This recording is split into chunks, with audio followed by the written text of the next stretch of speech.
Bakit may nakikita akong Magandang hapon while Mudra is eating. Might as well do our Tagalog video. So let's take a break from Tagalog WOTD and let's do... What are we gonna do? Mga pangalan ng isda sa Tagalog. Mga pangalan ng isda sa Tagalog. Different kind of fishish. fish.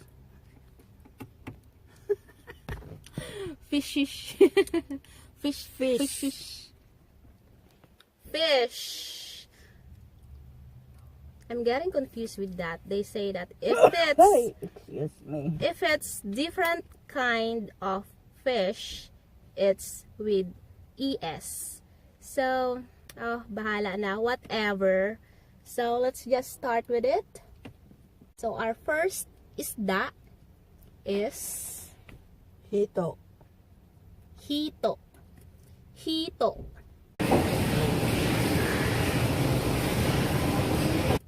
hito. Or catfish. Hito. And golden pampano, is it pronounced pampano in English? Yeah.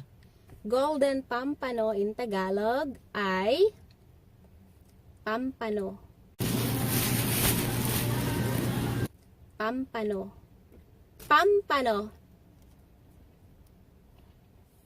So our next video clip ay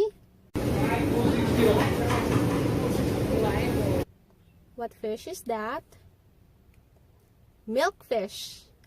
Milkfish. Which is Bangos.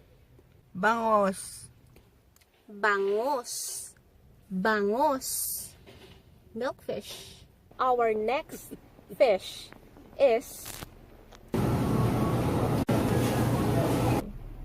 Bilong-bilong.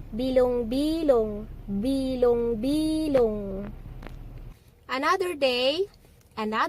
Let's continue our video lesson. The next isda is... Ano ba yung kodigo ko? What's in my kodigo? Tamban. What's tamban, Mudra?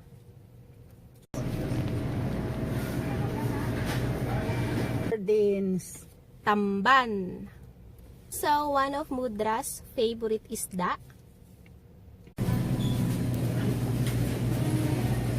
Dilis.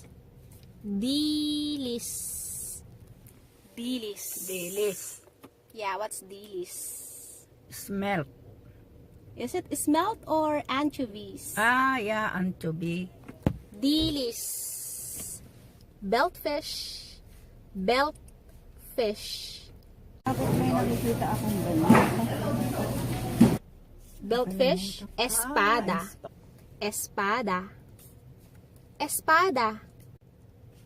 Almost done.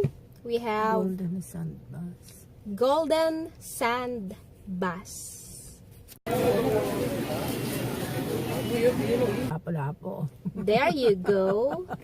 Yan ang Tagalog ng golden sand bass, Mudra. Lapu-lapu.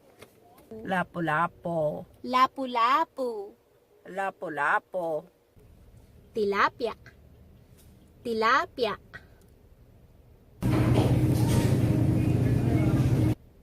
You know, some pronounce tilapia.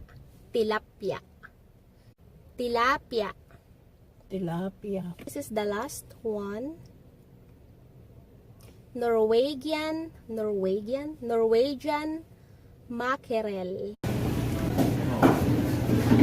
Well, it says Norwegian mackerel is alumahan. Is that true, Mudra? I think so. Alumahan.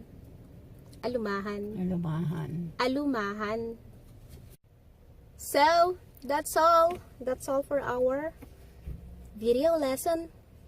Time to go home. Mudra is sleepy and I'm gutom na. You're the driver. I know. And the driver is hungry na. Babush! Babush! Babush, mudra. Say bye-bye. Bye. Bye! Bye.